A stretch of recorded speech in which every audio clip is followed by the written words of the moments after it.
Carissa, how are you? I'm good. How are you?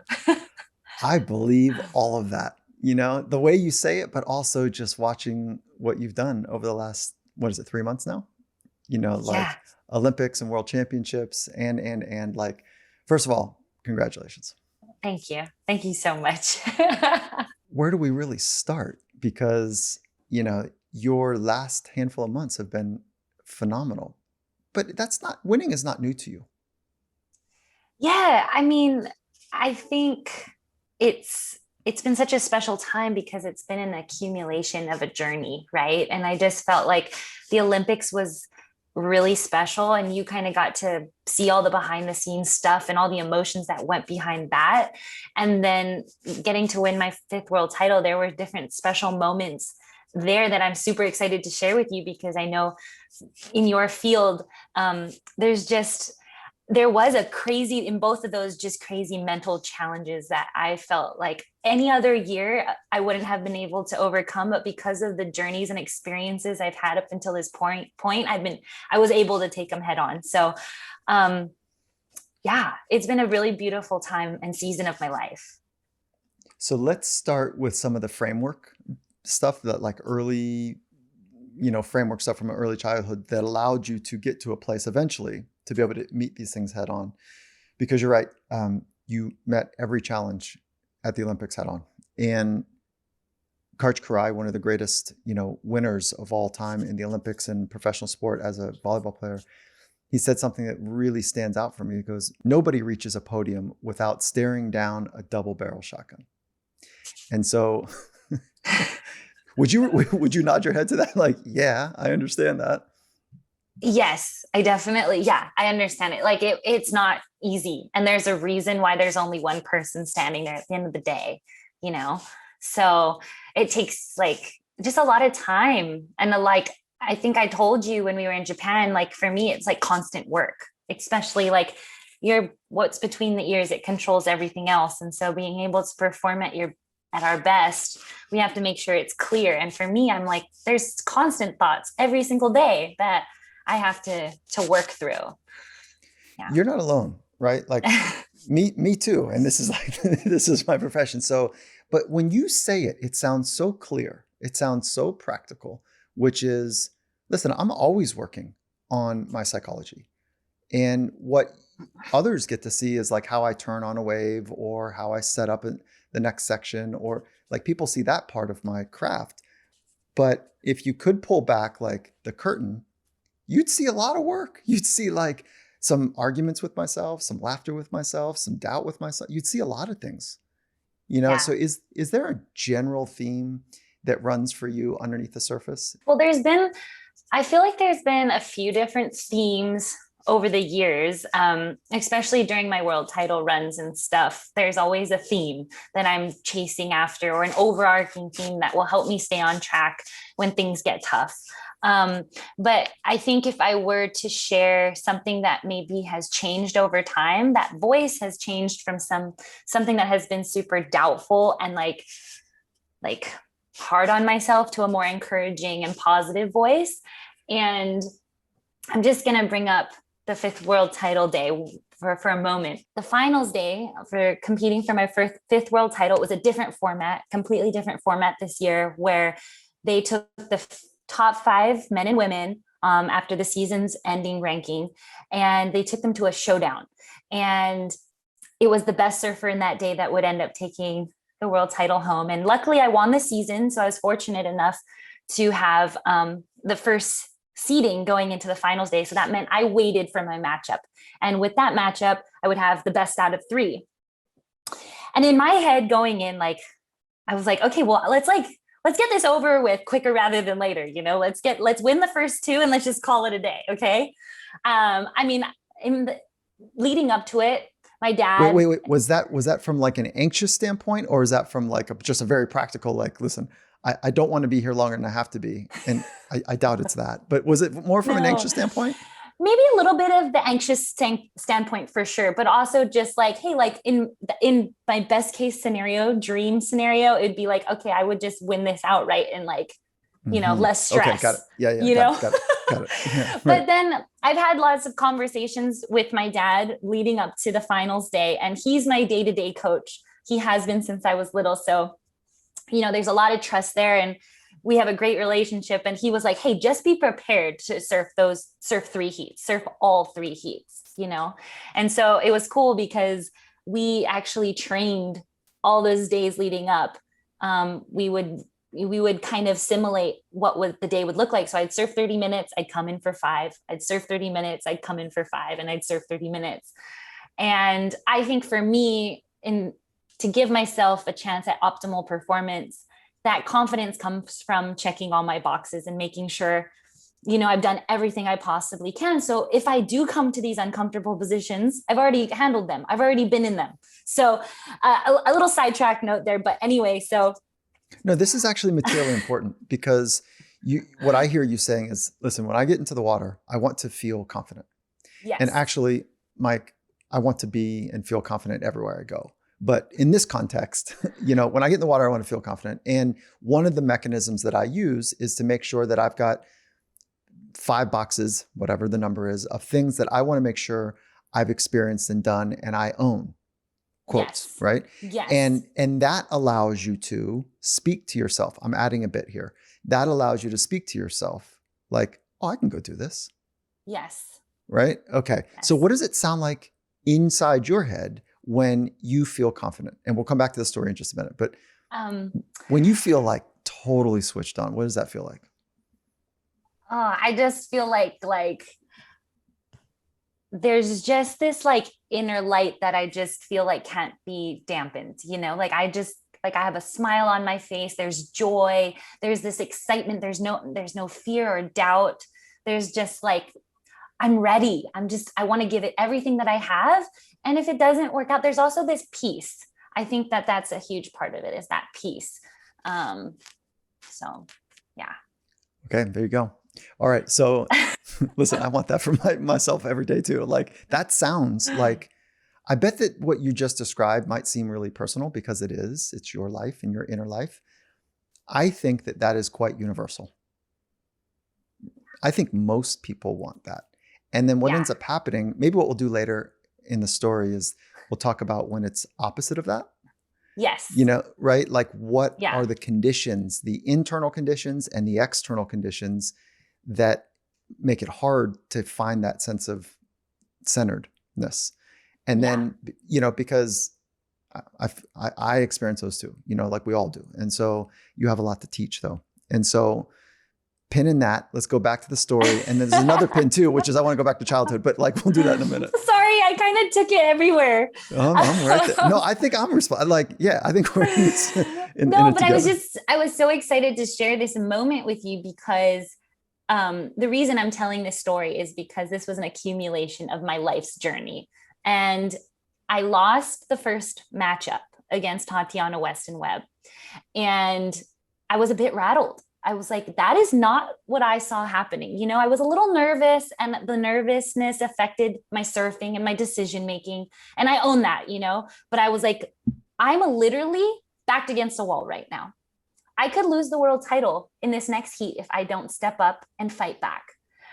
And when I was paddling in and catching my wave in to go to the locker room, I had 35 minutes. Most of the time we have an afternoon or a day or something to kind of wrap your head around and process it all. I had 35 minutes.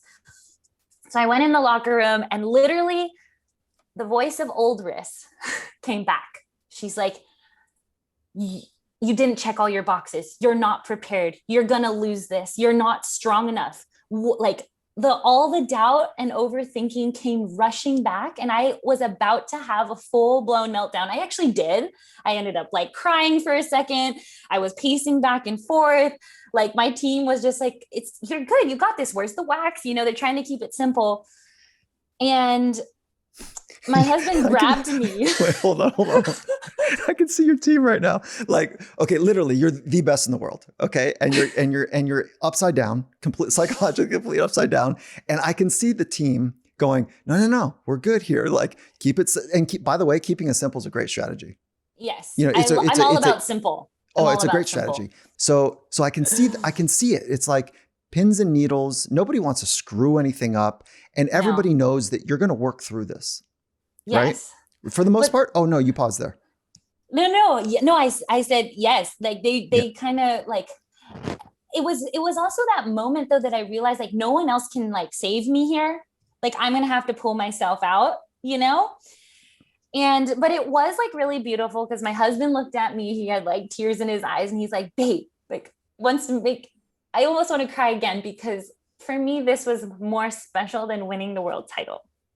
Was sorry. I cry Mm. every single time. It was that moment that he was just like, hey, if anyone can do this, you can, and I love you. And I just took a couple of deep breaths and I went to the water and I just like, I turned it around. I let it all go. And I said, hey, like my theme for this year was freedom. And I was like, this is my moment to let it all go, to surf from my heart, go hard, give it everything I have. And if it doesn't work out, it's not meant to be. But at the end of the day, I can ground myself in love because that's true and that's solid.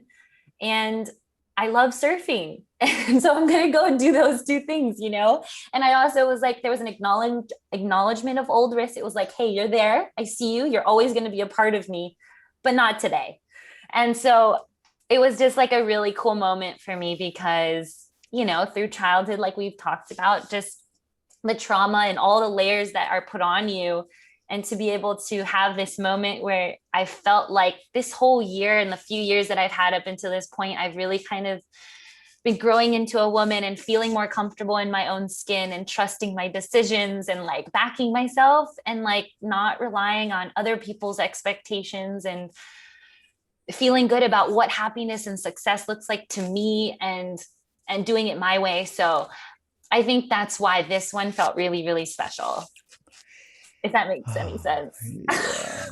Like you just went through it. Like this is the best part of like looking back is that we get to relive special parts of our life, you know, and Yeah. one, thank you for sharing, you know, how it was so special, not just what happened like blow by blow, but even inviting it into this conversation, like letting yourself feel there and like, thank you. And it, your husband, it's really unique that you can have your husband in the back, you know, Yeah. and your dad. And so you've structured it this way. Yes. And Yeah. so what would you have hoped? Obviously, he said what worked. Is that what you were craving? If you could have scripted what you wanted him to say, would it have been that? Because what he said was brilliant. It was. And just the way he said it too, you could tell there was like this unconditional love there. Um, I don't know what I wanted him to say in that moment, but he said exactly what I needed to hear. I think my whole team did, you know. I had my coach, Mitch Ross, who I worked with throughout this season. He was waxing my board. He was just helping to remind me of a few things to focus on when I paddled back out. I had my husband there. I actually called up the sports psych that I work with all the time, and he gave me a few things to like focus on and just like, Riss, you got this. You got this. You know, just hearing that validation was a little like, okay. And then of course, like my dad, who I've worked with since I was a little girl, who taught me how to surf and I rode my first wave with, he was there as well. And he was just like, hey, you got this, go out and have fun. And it was really great because when he was standing there, that was also another moment where I was like, I've practiced this. I've been doing this. I've been simulating this moment. I've been putting in the time and I know how to do this. So I'm very grateful for my dad. He was he wasn't a professional surfer, but he grew up a competitive ocean water swimmer. And he was strategy guy. And like, that's, it was cool because he wasn't the best swimmer, but he was one of the first people to body surf waves in on the ocean water swims. And so he was the one who started that whole thing because he was thinking outside the box. So I'm very grateful because in my career, he's helped me to think outside my box and always strive for more. But he's also like, because he's with me to the day to day, he holds me accountable day to day. And there's always been pressure. There's always been dad on the beach watching everything, So I think that I'm very grateful for that because it set me up for these moments. Okay, let me take a quick little break right here to talk about Apollo Neuro. Apollo's technology trains your nervous system to better cope with stress over time. So how do they do it? It works by engaging with your sense of touch, and it delivers this gentle vibration to help you rebalance your nervous system, helping you feel safe and in control of your stress levels. I run pretty intense, and I love that. I'm not backing down from that, but there's a cost to it. So I pour so much of how I think and the precision that I'm looking to understand something into what I do on a regular basis, that I need best practices to down regulate, to chill out, as some might say. So I need help there. So what I do, the way I wear it is that I put it on twice a day, and I put it on right after I do something really intense. And so that could be anything from fitness training to sport and or doing something where I'm presenting, whatever it might be. When I do something intense throughout the day, I put it on. And so if you're looking for ways to down regulate better, to find a nice, passive, easy way to help your nervous system chill out, I think you're going to want to check them out. So with that, I want to encourage you to punch over to apolloneuro.com/finding mastery. You get 15% off your purchase when you go over there. You spell it Apollo, APOLLO, Apollo Neuro, NEURO, apolloneuro.com/finding mastery for 15% off your purchase. And Finding Mastery is also brought to you by Masterclass. So with Masterclass, you can learn from the world's best minds, anytime, anywhere, at your own pace. They have over 100 classes from a range of world-class instructors. And that thing that you've kind of always wanted to get closer to and learn more about, they'll likely have a solution for you. So I loved my experience taking countless classes over the past few years. And one of the recent classes that I enjoyed was a class by Jon Kabat-Zinn, and it was on mindfulness. In fact, John and I are friends, and when I saw him pop up on Masterclass, I was like, yes. And here's just a funny serendipitous moment, is that this morning I was on a run with a friend, and we're just talking about, catching up on life and stuff. And he says, dude, I got to tell you, this class I took on Masterclass from Jon Kabat-Zinn changed my life. And I just grinned and I was like, tell me why. And he's just like, mindfulness-based stress reduction, it's a real deal. And it has fundamentally changed the way that I understand my thoughts and the way I work with myself. And I was like, right on. So I want to encourage you to go check out Jon Kabat-Zinn. He's got a great course on Masterclass, and you can get unlimited access to every Masterclass. As a Finding Mastery listener, you get 15% off an annual membership. So go to masterclass.com/finding mastery. Again, masterclass.com/finding mastery for 15% off Masterclass. And with that, let's jump right back into our conversation. I've got a two-part question. The first part is, do you think that you surfed your best in the first, second, and third heat?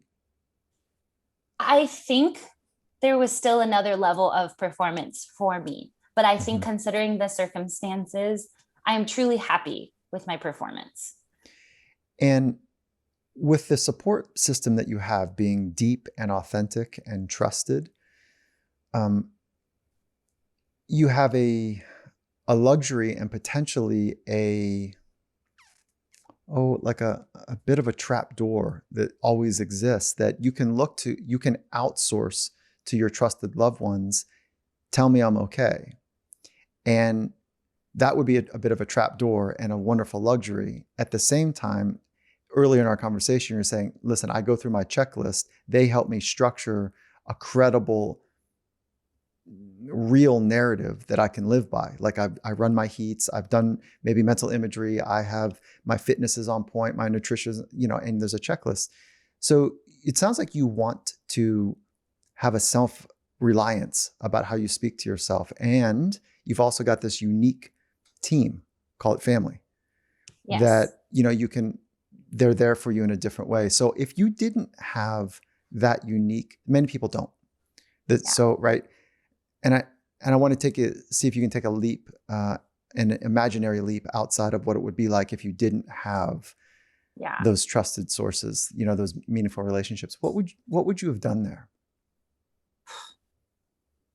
I think it's so funny that you asked that, because there was actually a moment where I was trying to call my sports psych and he didn't answer. And I was having a little mini freak out, and I was like, I can do this. I can do this. I've trained for this. I can do this. Um, but there was also just like, it was scary. It was scary to be alone and just to like put it all on myself. I I'd like to think that I would have rose to the occasion and overcome by myself, but there's something so special. And I think I learned it pretty early on, that community and that sense of love is so important to me. So I don't know. I don't know. I think if it wasn't my dad or my husband or my coach, I probably would have tried my best to find that support and that community someplace else too. I don't know. Yeah, community is a big deal for you. Yeah. Yeah. Okay. Very Yeah, cool. it's No, very cool. Okay, let's do this. Let's go back to early childhood experiences. And can you just shape quickly, like, what was the dinner table like? What was the breakfast table like? Like, what was the family environment like? And just to get a sense of what it was like growing up, in the Moore family. yeah. It's hard to really remember like the early days. My parents got divorced when I was 10, and I I don't know. I don't know if I like block out a lot of stuff, but it was hard. Like there was a lot of it wasn't easy. And there was definitely sometimes when a parent maybe wasn't completely present or all in, and you know, maybe a child still themselves, so they didn't really know how to be a parent.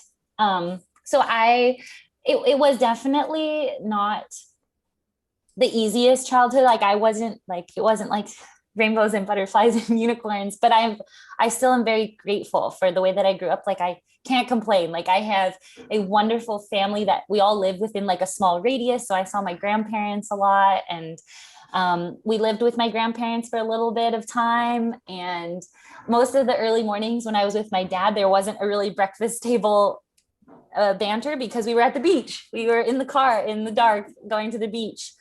And on my mom's side, we were usually late for school and eating donuts in the car. So it was just, it was a little all over the place, but no, it's made me who I am today. So how have you used your early life experiences to be the woman that you are now? Like how have you used it and what has it taught you? Um, well, there's like actual literal things that I learned from, those situations. Like, I mean, I wasn't allowed to surf half the time. When I was with my mom, I didn't surf because, there was conflict between her and my dad. And I think I got caught in the crossfire. So because I surfed with my dad, it was a hard thing for her to wrap her head around. And I don't blame her, growing up now and becoming a woman and myself and just being like, wow, like I can't even imagine being a single mom and taking care of two girls and going through a divorce and all the feelings that go involved with a divorce and splitting up with someone. And so it's like, I think a lot of the time growing up, I was mad at her because I didn't understand. But now, like, I feel like there's a new understanding and appreciation for what she went through and who she was. And it wasn't easy, And so I think, but as a kid, like learning how to, with being able to only surf a certain amount of time, I had to learn how to be diligent and organized and on time and use my time wisely if I wanted to be good at it. And if it was something that I was passionate about. And the fact that like, it wasn't on a silver platter. So I had to fight for it. So I think that those lessons came pretty early, and especially trying to balance all that with school. So I'm thankful because I still use a lot of that work ethic today, Yeah, and I heard you mention twice I had to fight for it, meaning in the finals, the World Championships finals, like you had to fight for it after you got not bounced out, but you lost your first heat, and now it's yes. Elimination rounds. And Yeah. so you had to fight for it. You said it there. And then just now you said, like, I had to fight for it. I had to go fight and I had to compete, with the best resources I had to get out into the water. Like you had to work to be in the water as often as you could. It sounds like it was pretty easy with Dad because he was, he enjoyed it as well. Okay. So I would love to add a little context about like what was the financial structure like? Was money no problem? Was it a scarce resource? Was it like, no, we were okay. I didn't have to worry about money. I mean, when you're young, you don't really like know too much about the money part. I think we were okay. I mean, but I'm very grateful. My dad and my mom, they ran their own business. And so my dad was able to have a flexible schedule to take me to the beach. It wasn't we were ever living extravagantly, but we lived a good life. We ate good food, and we had enough, more Yeah, than okay. I enough. just wanted to get Yeah. the general texture of it. Yeah. And then were you good at a young age? Let's call it the 9, 10, 11, 12s. Were you good at that time? Like as a surfer? Um, I think I was.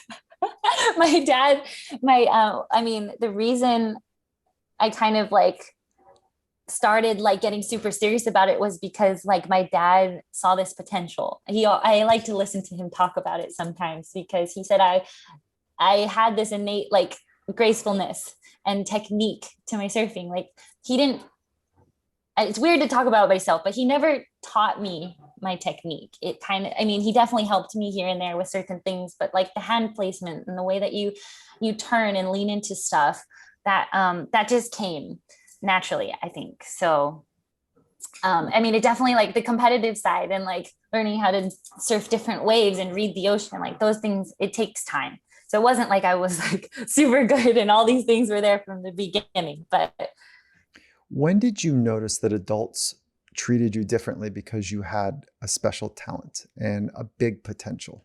honestly, I mean, I felt like I kind of was in a little bit of a bubble. I think my dad kept it a bubble. He didn't let those voices ever really come in, so it never was a big deal.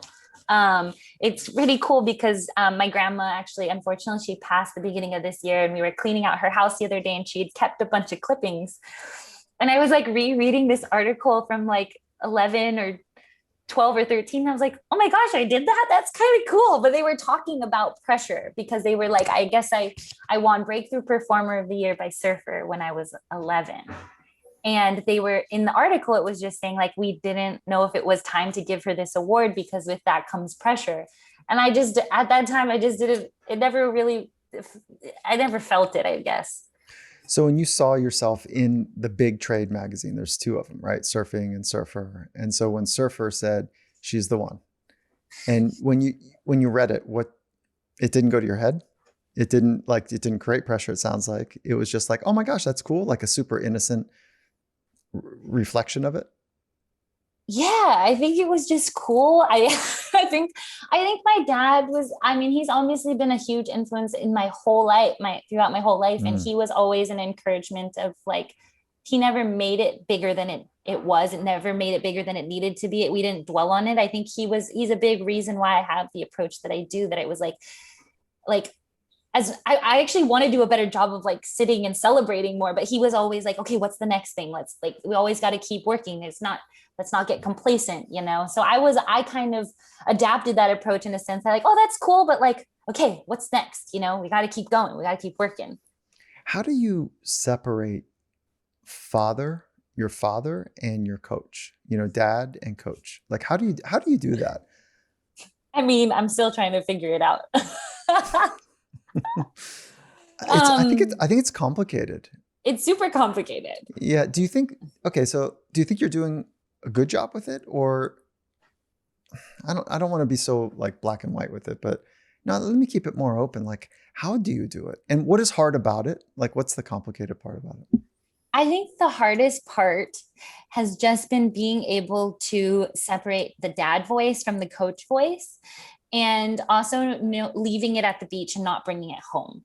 And I think that that's taken a while for us to get to a point where I feel like in the last 2 years, we've kind of gotten to this point where like, okay, like we'll talk and then for 15 minutes and then we're done. We got to let it go. And also knowing like, I think for the longest time, like that voice I felt made me like defined me as a person, but me as an athlete and me as a person are two different things. They intertwine, but they're different.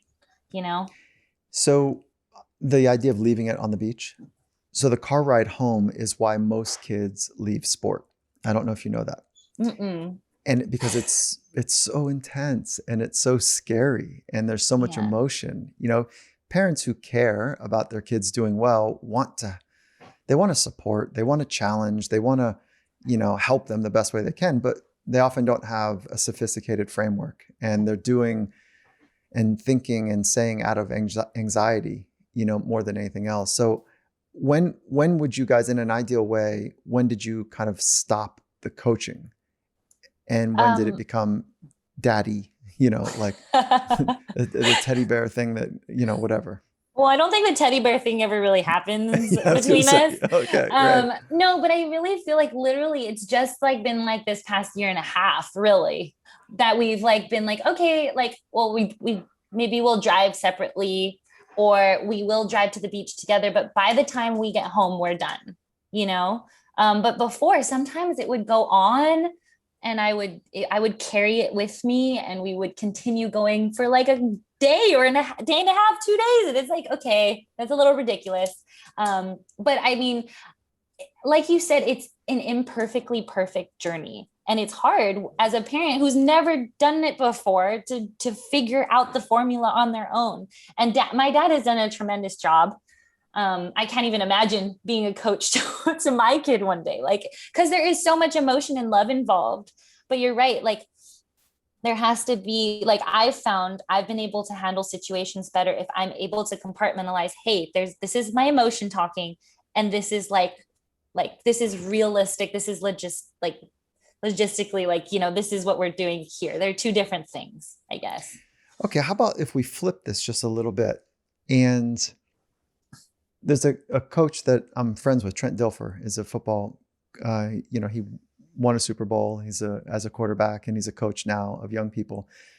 And he's got this idea that he says that when he's coaching his daughters, he says, okay, do you want me to be a coach now? Put my coach hat on or my dad hat? And then says, who do you need right now? Do you need dad or do you need a coach?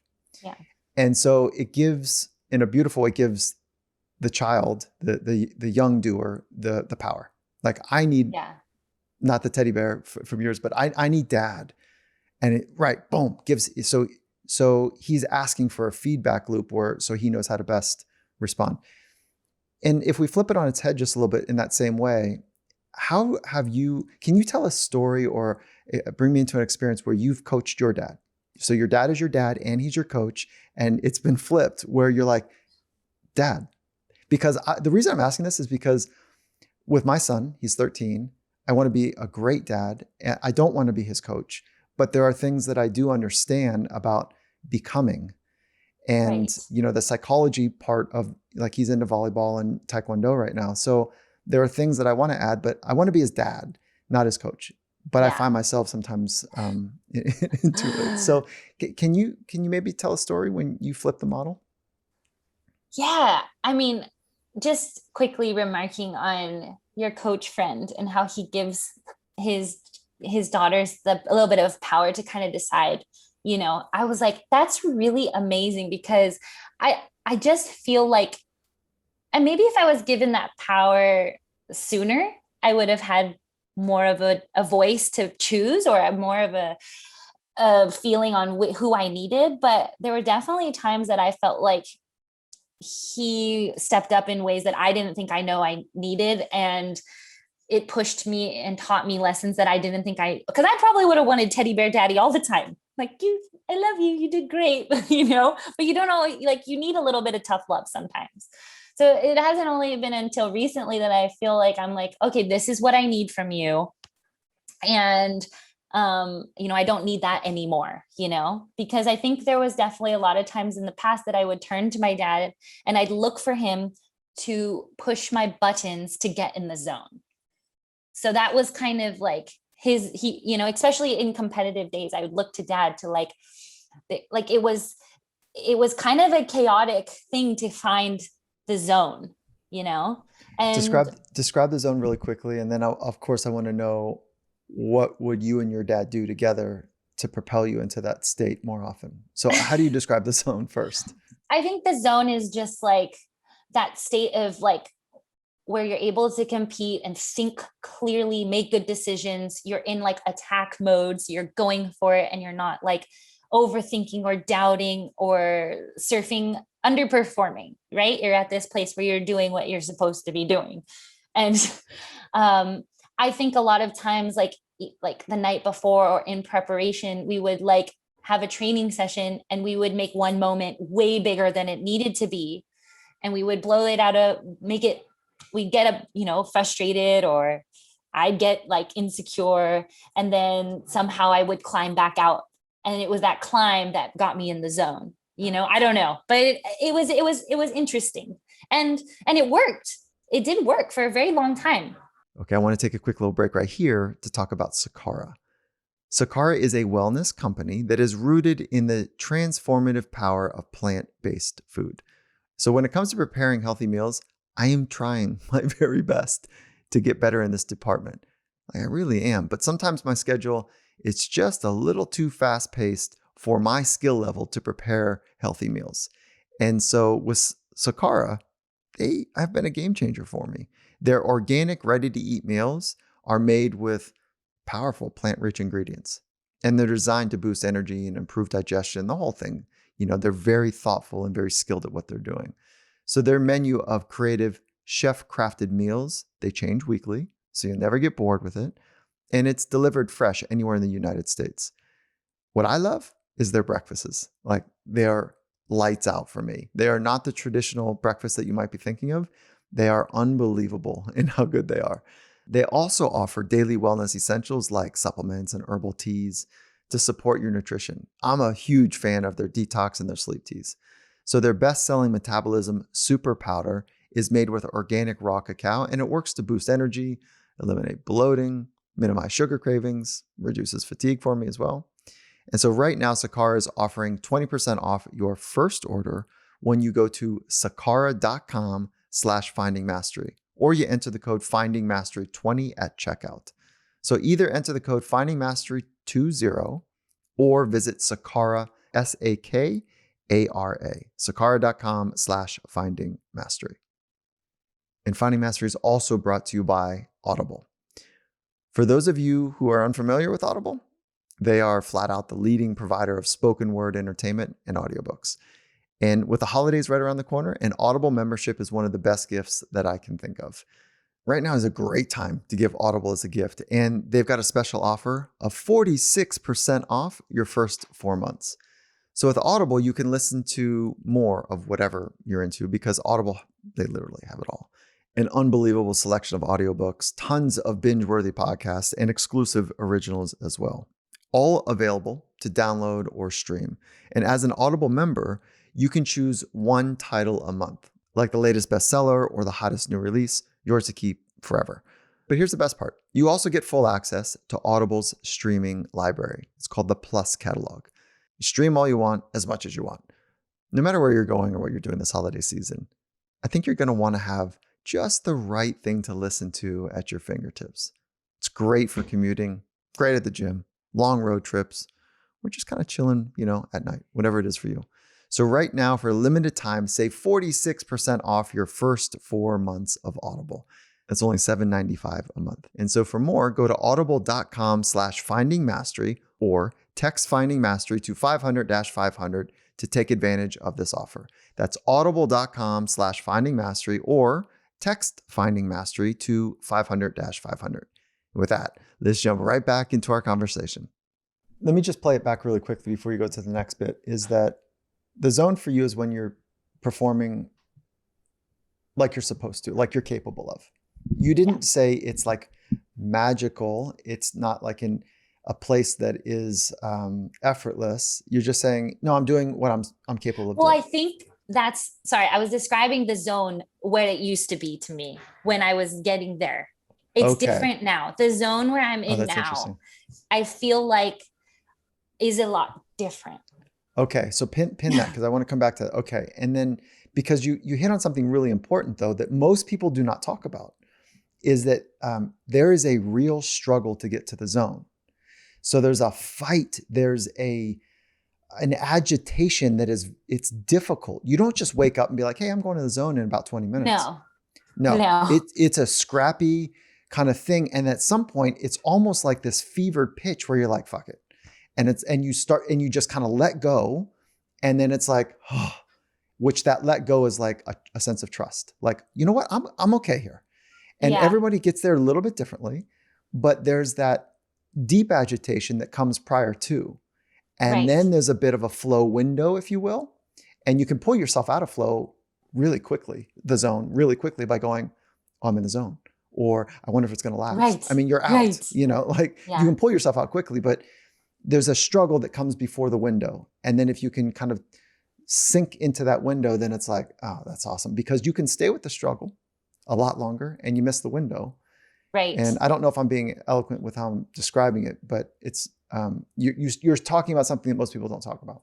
No, but I think you're hitting it right on the head. And that's why I think I leaned into that way of getting into the zone for so long, because you're right. There was the struggle. And in the chaos, when you're able to find that peace and perform there, it's like addicting and it brings like you're happy. And that's like there was success.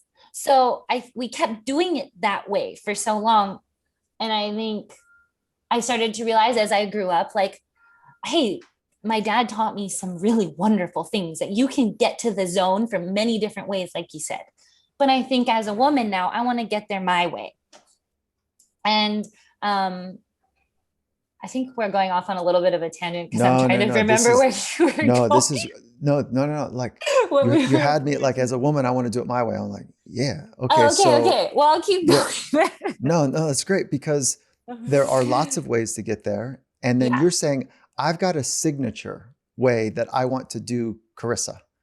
Yes. And maybe I don't want to fight and get agitated in that way, but I want to embrace the struggle, the grind, this, that, and the other. Yes. And maybe I don't know what it is, but when you say you want to do it your way, do you have clarity around that yet? Does it feel like it's Yes. clear? Okay, I feel can you like it's starting to click because I feel like I've been able to get into that flow state a lot more consistently. And I think there's a lot of different things that go into it. I think having a great team. So for me, that's like having my sports psych. It's having my dad as my coach. It's making sure I have my specialty coach on the road. It's having Luke. It's making sure my fitness box is checked. It's checking all my boxes and writing it out plain as day, looking at them every day.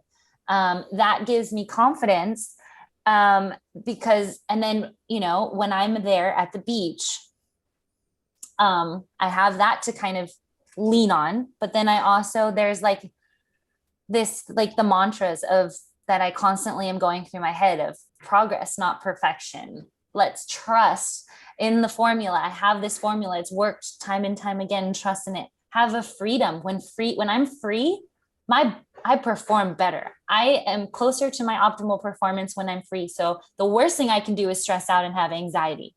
So let it go, And then it's focusing on those few simple things that I talk about with my coach.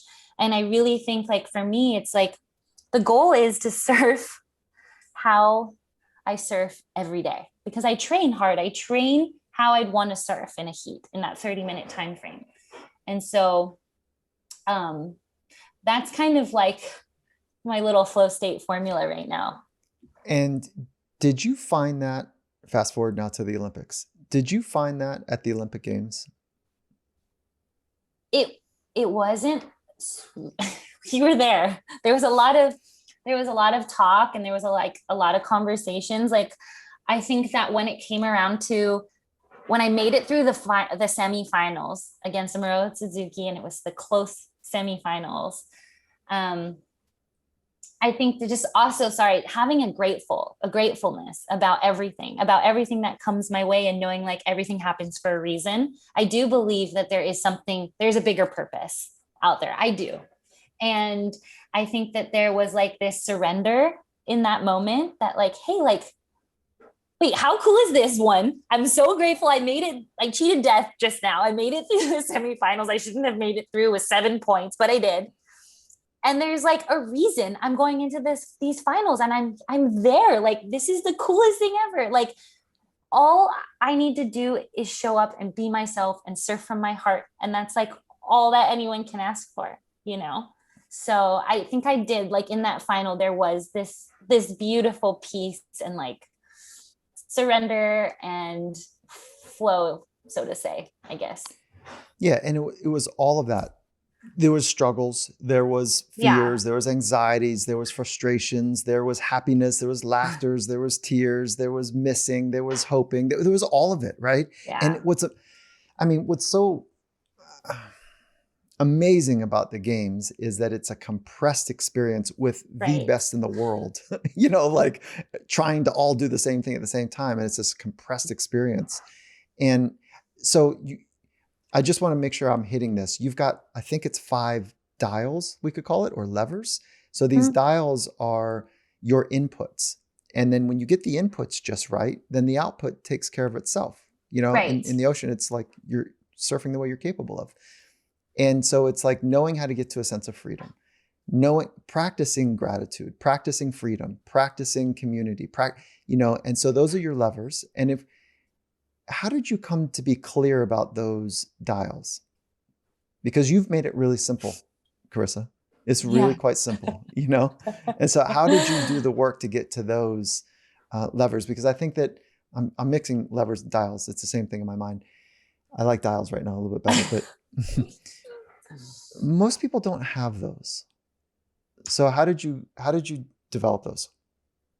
Um, I think it's just taken a lot of time. I have to say, so I would say 2016 to 2018 were 3 years. It was after I won my third world title.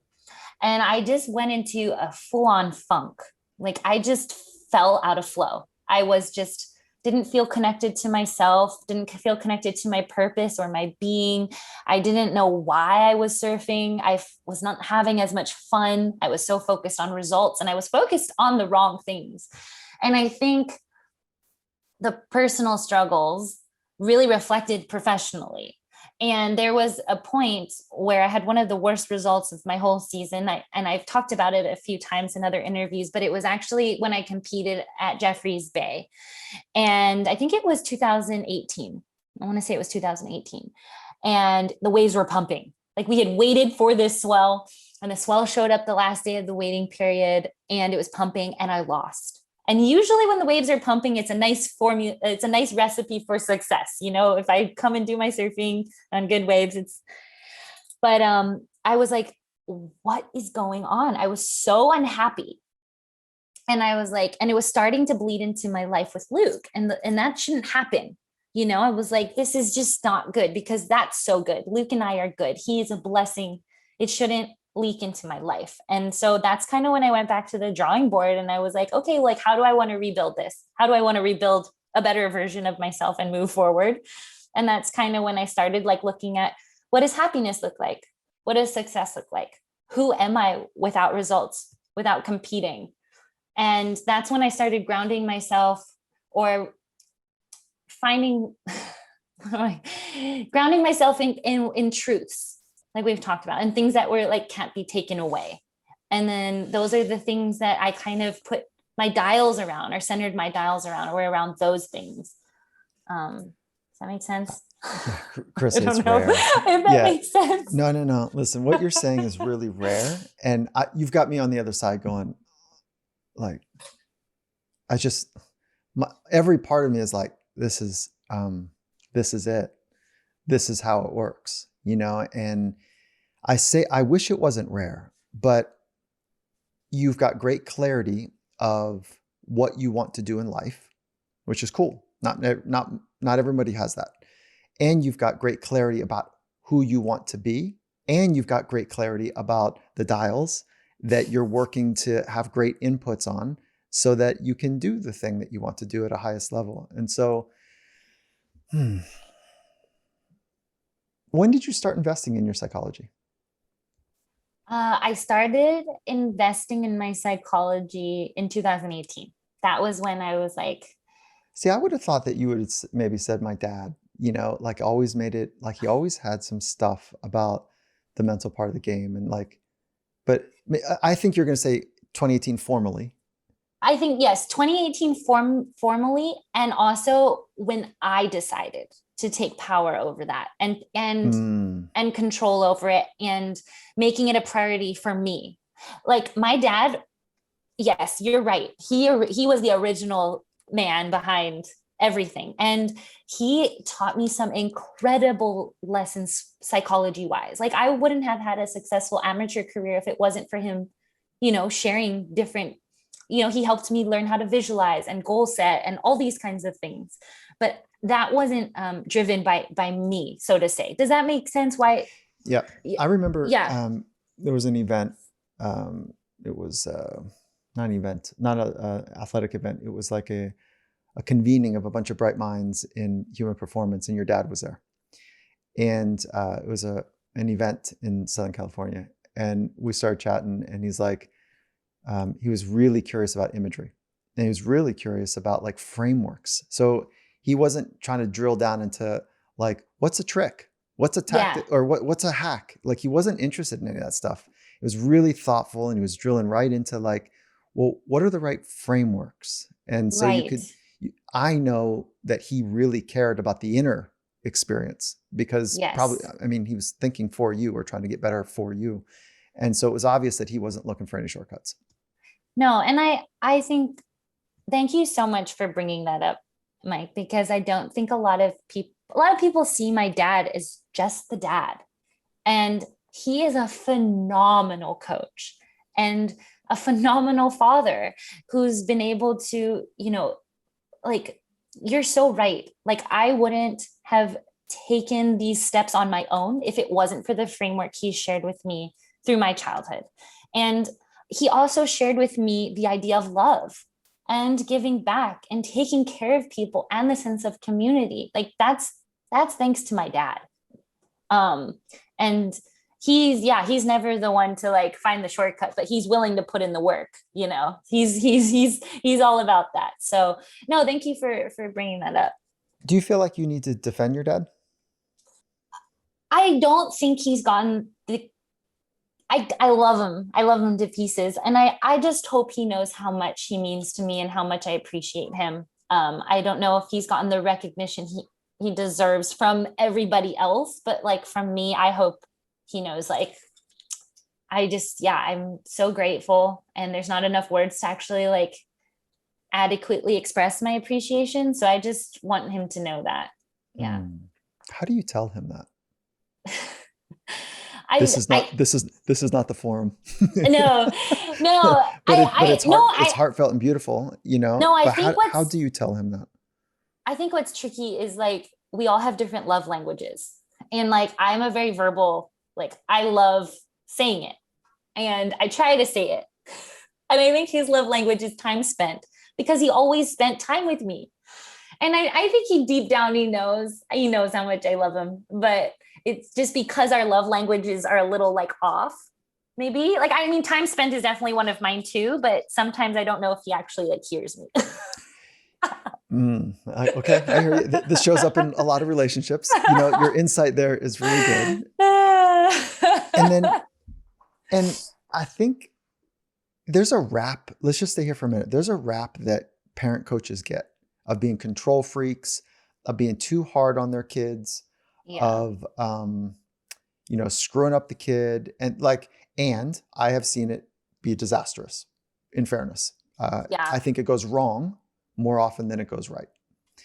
And can you talk a little bit, like, I don't know if it feels like you're betraying your dad if you were to do this. So I don't want to put you in that situation, but can you talk about like an experience or a phase in life when it was like, it was wrong. It wasn't right. Because you guys didn't have a perfect path cleared out to know exactly how you're supposed to do it. And wave me off if it feels like a betrayal to your dad, because I'm not asking for that, but I do want to understand this part of your development, because I don't want to paint a picture like it's just rosy and simple. And here you arrive being 5-time world champion, Olympic gold medalist, your dad, your coach, and it's perfect. And I don't want to paint that picture because I know better for you. And it would do a disservice to some of the hardships and the trials that people and you have been through. I think that there's been a lot of hardship and a lot of different challenges. I think the most the maybe the this maybe a turning point for us it's just been like the last 2 years where it was just kind of like, hey, I really want this to be a joyful experience and I want you to be involved and I want you to still like be my coach because I feel like you have so much, there's so much value in what you have to offer, but I'm going to do things a little bit differently because the way we're doing it for so long, it's great and it's brought me success, but it doesn't feel great in my gut, you know? And so there's been just a different approach recently. I don't know if there was like one specific moment, but I think like how I kind of just talked about those 3 years where I was kind of just like a little bit lost and rediscovering myself and figuring out what felt best for me. It was kind of like a little bit of a transition period of me being like, hey, like this is this is how I want us to work together now. And I want to kind of do this a little bit differently. If that makes. Yeah, that's not an easy transition. And I'll shorthand this a little bit in that I know that that comes from pain, not because I'm saying I know your pain on this, but to make those types of changes comes from a place that it's really so hard that we're going to fundamentally change the nature with our adult relationships with our parents. And, you know, I understand that even as a 50-year-old man, like the relationships, I still feel like a child sometimes with my parents and they're like 70 and I'm 50. And, you know, like that's not right, you know, but I've got so many years of being a child around them that were so informative that that is part of the experience. So to make those changes actually in many respects feels like kind of pulling up scar tissue. It's like a really difficult thing to do and many people don't actually do it. And It's so, really tough. I feel like yeah, okay. we still are going through certain changes and I feel like on top of that we've had this like the coaching relationship on top of just a normal father-daughter relationship that's added a whole nother level of it being complicated, you know, and it is when it's uncomfortable. Change is uncomfortable. It's easy to just keep doing what we've always done, you know, but if you do it with love and, you know, I'm lucky enough to have a father that just wants the best for me and is willing to like work through it, you know, and he wants to support me. I mean, I thought that was one of the coolest things that he's done as a father is really embrace Luke. When we started dating, he was like, hey, if this makes you happy and this supports you and he supports you, like bring him on board, you know? So I've always thought that was really cool. Can you talk about the time? Can we just go back for a minute to where you made the decision to, you know, change your mind? Because you're saying it's hard and it was your decision. Can you just talk about like how you went about doing that? When you wanted to take control or like you wanted to be responsible for your own inner life. It was, I think, kind of like I just had just drawn a line in the sand, like enough's enough. And I felt like I was just like, I love surfing. I've always loved surfing. And it got to a point where of like kind of burnout and I just didn't want to do it anymore. And it was bleeding into my life with Luke. And that's why I started to like, I was approaching it. It's so funny. I think I read somewhere that like sometimes when you're on the verge of giving up, that's just the point when you're about to see the light and break through. And change is just uncomfortable. And the reason it's uncomfortable sometimes is, I don't know, I was so out of flow. I was just like, this isn't right. So I think that's like, I just being conscious of myself and like how I was feeling. I didn't feel aligned with like me. And so that's why I started making those changes. And as I made those changes and started getting validated through my experiences, through how much happier and more peaceful I was living my life. And then also that showed through my results in competition. It was like, okay, I think Yeah. this is more me. This is making more sense. Mm. And that idea, like this is more me, seems like that's a home for you. Is that's what you come back to? Like, does this feel right to me? You know, and So that's an internal process rather than looking outside to others to see if you're okay, which is kind of where we kind of were talking about a bit ago, is like looking at externalizing your confidence, which is dangerous. Yes. It sounds like Yes. you have a sense of what home feels like. Yeah. And a word that I've never said it out loud, but when I think about you, I think about authenticity.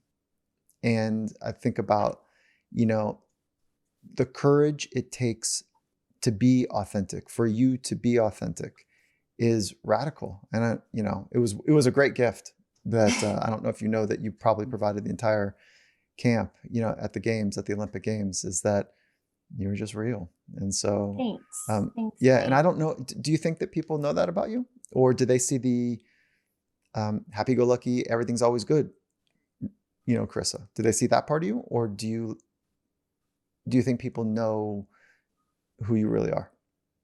I think that there's definitely a part, like I want to be as authentic and vulnerable as I possibly can, but I think being a competitive athlete and just being in a place where I feel like a lot of the time I'm giving and there's a lot of taking, that part is that's for me. There's a Mm. part that I still keep in my bubble, and having that space to myself is still it allows me to keep being the best version of myself. Does that make sense, Mike? I don't Yep. even know if I'm saying that properly. Like, I think that I do share a good amount of myself, but to share this level with everybody, I think would be a lot. Yeah, I get that. I definitely get that. And Yeah. you've also got the other part of you wired where you can put on a smile and be like, it's good. You've got that Yeah. wired. Like you know that. And not everybody knows that. And I'm not suggesting that we have two selves or three selves even. I'm not suggesting we do that. But there are times when we need to have clear boundaries. And Yes. this is one of the hard parts for people who have parents or spouses where the boundaries are not clear, like there's a blurriness into roles. This becomes a difficult part of becoming, is the boundary thing. And so Yeah. it sounds like that was the last 2 years or 3 years has been important for you.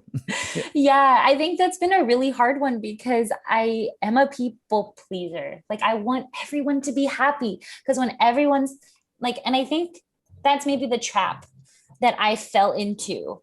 And maybe that's something that I fell into as a really young kid is, hey, I'm winning. Everybody's happy. No one's fighting. Everybody's good.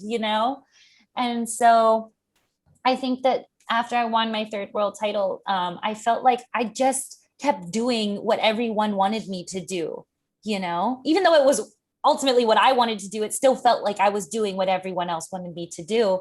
And that's when it just felt like it just became a chore. And so that's why I think, like you said, when I took my power back, when I created my boundaries, when I created space for myself, and in my mind, it was like, I'm doing this for me. I'm not doing it for anybody else. That's when it became like joyous and fun again. There was a So, fun moment like at the games. I can't remember what it was. Like I don't remember any. I'm not great with details, but there was this moment where you and I were talking and it was something that was taking place and you're like, no, it was like, you were very clear. You're like, nope, no, that I don't want to do that. I can't remember. And I'm butchering it right now. And I was like, oh, that was cool. Like it was really clear. And I was like, there you go. Right. But it was a moment of celebration. Like, listen, you can't do it the way you did it without having a sense of power. And that's ultimately the whole work for the entire camp's job, is for people to be able to express their power, and then their capabilities come from there. So yeah, it's really, I don't know what I'm saying, but it was fun. yeah. And I mean, you're so dominant, but there's a cycle where it's like every other year you win a world title. I'm looking for the dates right now. What were the years that you won the titles? 11, 13, 15, 19, and 21. Yeah, what's up with that? What's up with these every I other like odd years? numbers, I guess. I don't know. So what happens after you win? That you don't have like a 13, 14, 15. You have 13 and Yeah. 15. What happens after you win? Well, I mean, it's interesting. I mean, I think what ends up happening after you reach the top of the peak, Hmm. right? And then I don't know if it's like it's a long year. It's a long season to function at this intense level and then to come back and do it all over again, because anything less than that is like,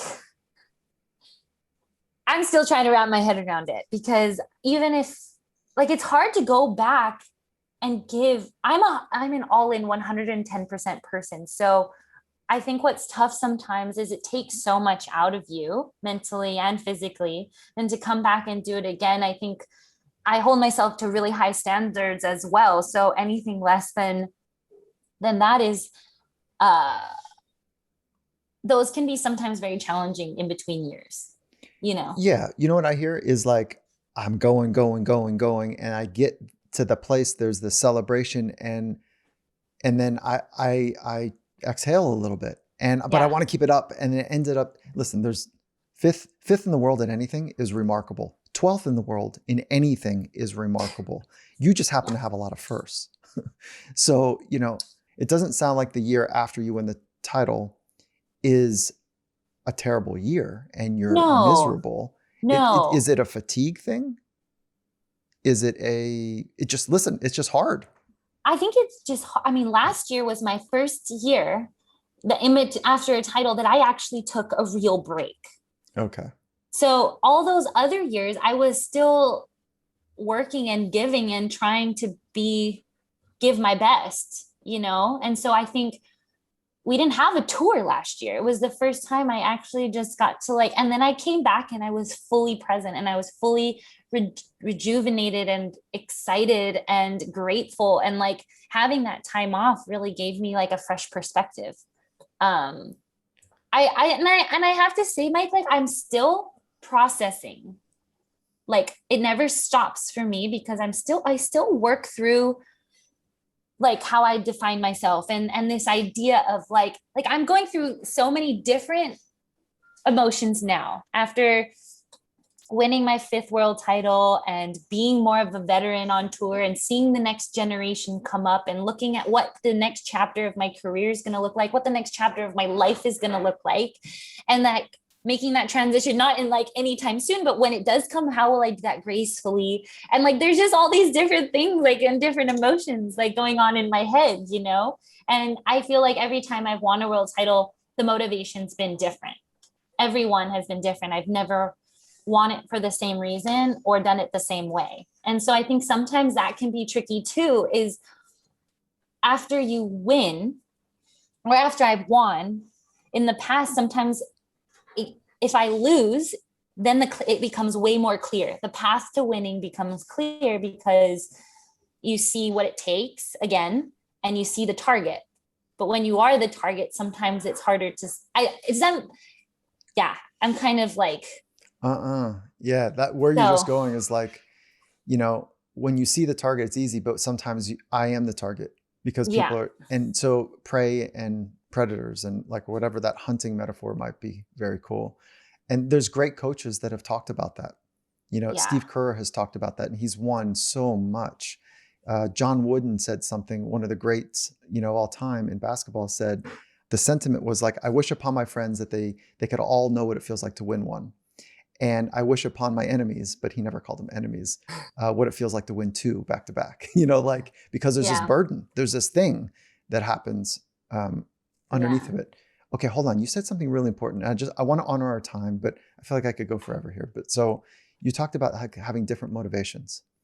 So that's a really cool idea. It's like you reinvent something as you go. And are your motivations more internal, like to unlock something, or is it more external? Well, I think that has also like, it's changed. It's totally changed. And I think that's why the last two have felt so rewarding and so beautiful, because I felt, especially this year, I didn't feel like I was going into it to beat the next person. I was just trying to do my best, be the best version of myself.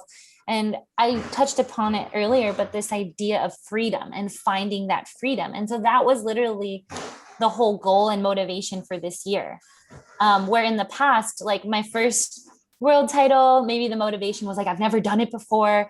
This is something I've worked for my whole life. I want to get one. The second one was, I want to prove that it's not a fluke. Like, I deserve to be here.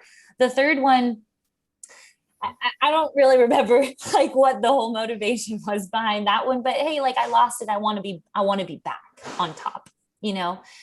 And then the one in 19 and 21, like it's just been this just a new me, a new different like approach and motivation, kind of doing it from a more pure and genuine place, a more authentic place, a more place of joy and love. And yeah. People that are struggling right now, hard times for Yeah. many, not everybody. Like I don't want to crowd out this narrative that these are really good times for some people. You know, like I will take a thin slice I'll share with you. I don't know if I shared this with you, but like one of the things that the pandemic has done is it's forced me to re-examine my travel life. And I traveled a lot and I'm staying at home and I love it. Like it's a Yeah. whole reconnection with my family, my son, my wife. Like it's amazing. So like I don't want to be over dramatic about it, but there are people that are having a hard time. And what would I mean, you know about reinvention, you know about what it takes to be the best version of yourself. And that happens to be best in the world often. So what would you hope that people could know and apply in their own life when they are feeling like they're in this slump or this struggle phase? Oh, I think number one is two things, I guess, that help me kind of find myself again when things are hard, to simplify and to be grateful. As I feel like when you're simple and things are simple, things are quiet, you can really hear yourself. You can really work through those thoughts and the things that are bothering you, or, when things are simple, there's peace. So I encourage simplicity. I also encourage gratefulness and trying to find like the good in everything, because with a grateful heart and mind, like, I mean, you can have like the worst situation, but it could be beautiful, you know? So, and then those kinds of things, they just start compounding, and then you get into this good role and things start turning around. So let me ask you a few like really quick hits, simple answers here, almost Uh-huh. a forcing function for clarity. Okay. It all comes down to Love. success is Love. love is